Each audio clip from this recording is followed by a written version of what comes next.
Fight on, family. Preston's Paradise here. Week 1 is finally here. USC takes the field against Missouri State in less than 60 hours. We're finally going to get a chance to see how elite this defense could possibly be, how many strides Jaden Maiava has made this offseason as a quarterback, and how good this team could possibly be this season. Let's get into Missouri State. Let's see what they're bringing to the table this Saturday against USC. Now let's get into Missouri State. Missouri State 8-4 last year, the team that averaged 34 points per game, making the jump over from FCS to FBS this season.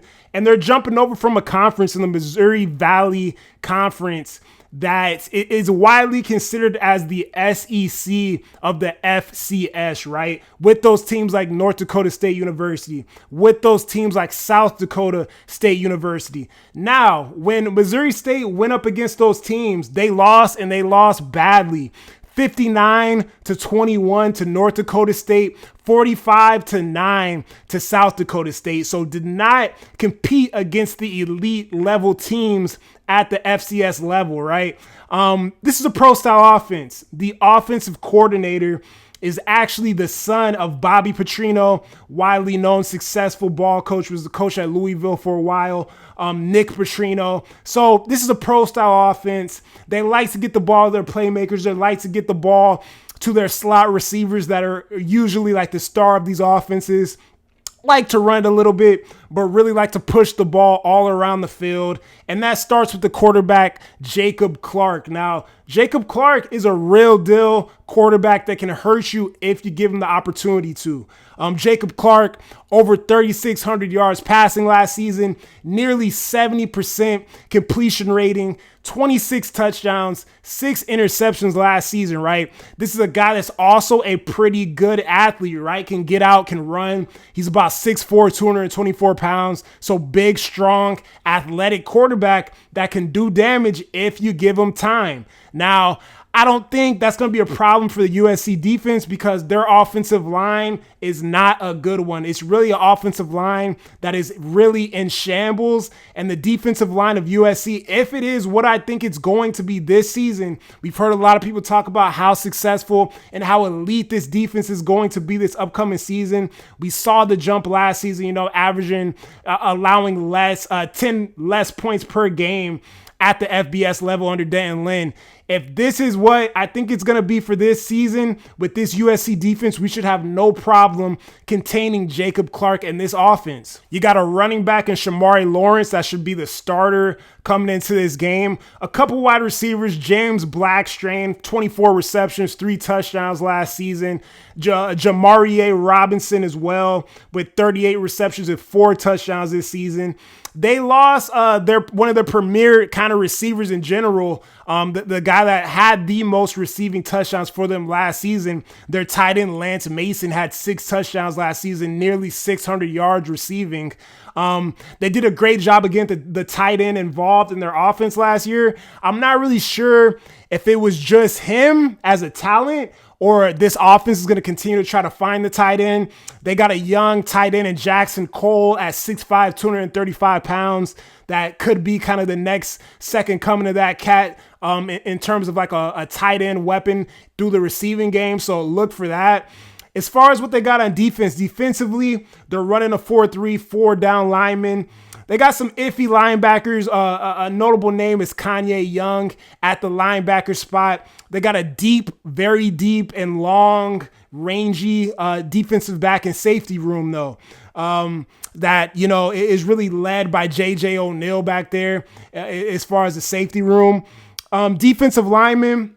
As far as the interior guys, not much to really worry about. I feel like they might kind of slide a lot of these guys around that are considered and listed as edges because they do have some pretty good size and length when you talk about the edges on this team. Notable name, Devon Townley, number 17. He's 6'6", 275-pound defensive end.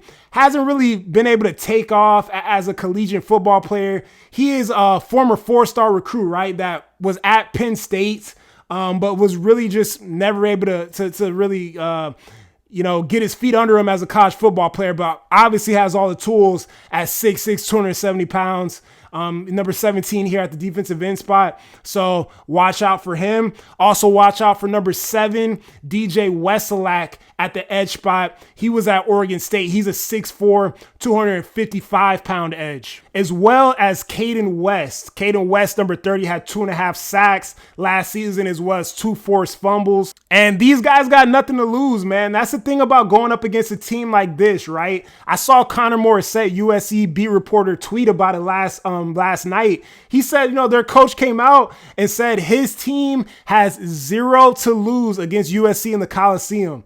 And that's the facts of this, man. They have nothing to lose. There's nothing scarier than a player, a team, or a person in society with absolutely nothing to lose. So this is going to be a great test for this young USC offensive line. Y'all better be ready. Y'all better, lock in and do your jobs, because these dudes have nothing to lose and they're going to be playing as hard as possible to get this upset in the Coliseum. Let's talk about my Trojans.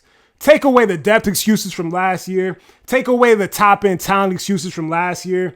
Take away the late-game blunders by coaches and players.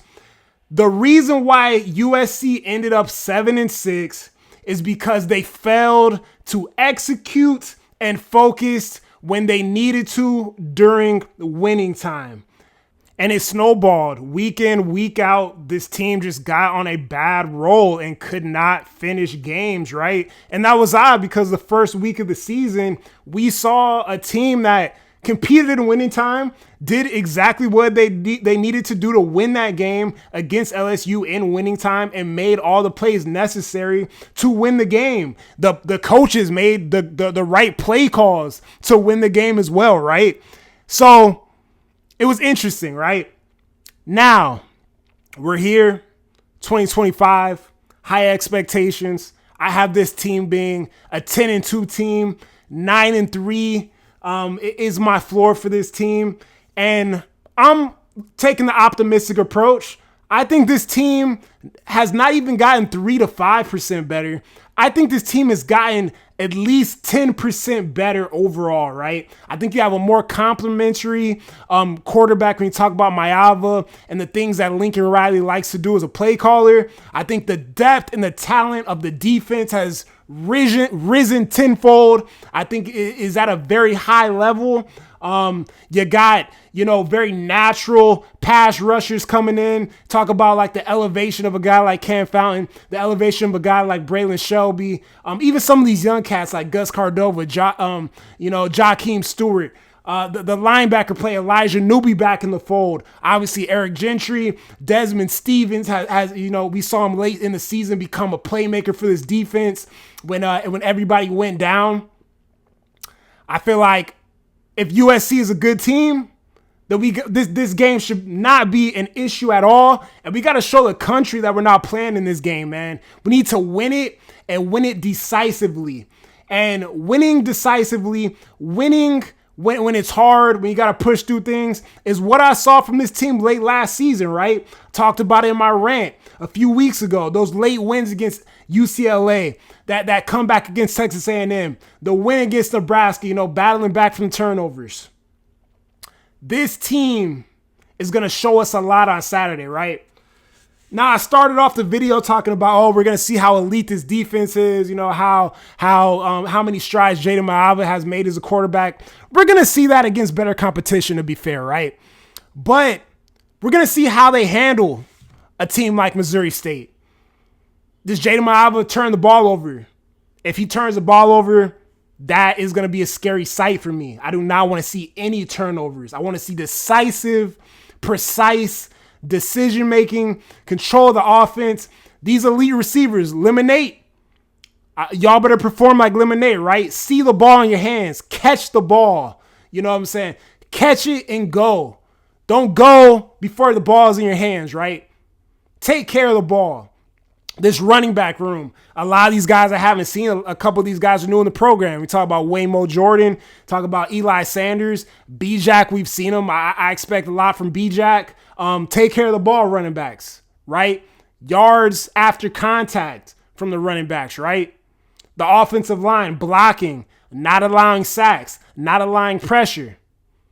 The defense in general, right? My eyes are going to be keyed in the whole first half. Just the line of scrimmage, man. What type of push are we getting? What type of pressure are we getting? How the back end's performing, right? Is there any blown coverage? Is there any MAs, missed assignments, mental mistakes, right? We do not want to see any of this against a team that should not be competing at all with the USC Trojans, especially if this is as good a team as I think we are, a 9-3 team that's going to be competing in the Big Ten, or a 10-2 team that's going to be competing in the Big Ten, right?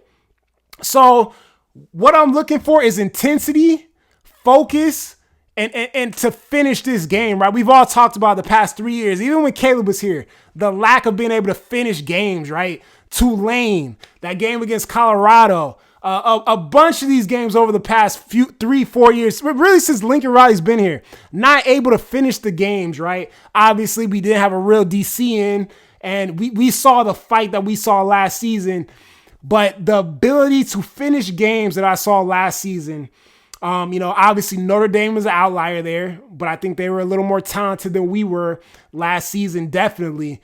But when there's blood in the water, finish. When you can do it, step on their throats, right? Do not play with your food. We cannot play with our food. If we do, I have no excuses for anybody, because I'm just going to be on this channel. Y'all going to be telling me I'm a clown. You already do tell me I'm a clown. You're like, oh, you predict this team to be 10-2, 9-3, and they're 7-6 again. And I'm not going to have no excuses for Lincoln Riley. Lincoln Riley and these guys, they put the thing out yesterday. They're going to be allowing questions from media, questions from fans, YouTube creators and stuff like that. That could get ugly, man, if we're not ready to play this year. If we're not able to finish games. And if we're still playing with our food this year in 2025, 2026 season, and particularly in Lincoln Riley's fourth year as a USC head football coach, right? So focus, this is a year to do it, man. The time is now.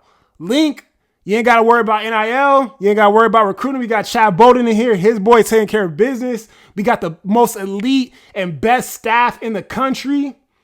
Expecting a lot out of this team, out of this group. Expecting a lot out of this game, man. Because we are far superior to Missouri State. Gonna end it like that, man. I have us winning this game against Missouri State. The prediction for this game, man, 45-7 USC. Now, that is the prediction. That is the preview. Let's get into some lighter things, but I'm still going to talk about my expectations for this team this season. I got the utmost belief in this team this season, man. I think we have every ingredient to make a run and be a college football playoff team. I'm rolling around a city with the top 10 team in the country with USC plates on my whip, man. USC plates on my car. I got Lemonade and Walker Lyons guarding my plate right now because I do not want to leak my number to my plate. But this is how serious I'm taking this, man. This is what is happening right now, man. I believe in this team. You have TMZ pulling up to Lindell White at the airport saying, hey, man, have you heard about this guy Austin? Have you heard about this guy Rudeau? They're comparing them to Reggie Bush and Lindell White. How do you feel about that? Reggie says he backs it. He thinks, being compared to greatness. I mean, Lindell says he backs it. He thinks being compared to greatness is excellent, and it kind of makes you raise your game to that level. He talks about the patience with Lincoln Riley, the same type of patience I've had with Lincoln Riley. This is year 4, right? There can be no more regression or it's going to get ugly. It's going to get ugly. As a fan base, we deserve it, man. I want to be able to, go. I want to be able to drive around with, my head held high. You know what I'm saying? I want to be able to go to work and talk about these Trojans balling out every week. You know what I'm saying? The time is now, man. We got to take care of business. Lindell says he backs it. He thinks SC is a playoff team this year. You guys have heard Sua come out. He thinks SC is a 10-win playoff team this year. I think SC is a playoff team this year.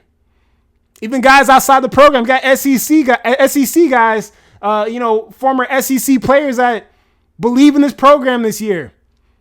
I think we got all the ingredients to make it one hell of a season, man. We are behind you guys, and let's get it done. But this Saturday, let's make a statement, regardless who we playing against. And lastly, some really cool news here from USC football. USC football comes out and, a message from Lincoln Riley saying that he is allowing fans, content creators, people that just speak on and care about the program and the team to submit questions weekly that would be answered at the weekly press conference, man. So this is a really cool, creative idea. I don't know if it was Katie Ryan's idea. She is the leader of communications over there on that front, but super excited for this. I did submit a question, and, the fantastic Katie Ryan did repost my tweet about, this opportunity. So fingers crossed. Hopefully I'm on Katie's good side. I love you, Katie. Love what you're doing for the program, and I've continued to do for the program for years and years and years.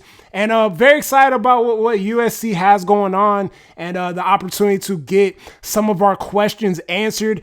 I asked a very, very good question. So hopefully my question is answered. But if it's not, it's a long season. And if I don't get any questions answered, I hope that you USC fans and other content creators get your questions answered. But excited about this, man. And let's play ball. Big game against Missouri State this Saturday. Can't believe the season is finally here, man. Let's go. Have a good one, guys, and fight on.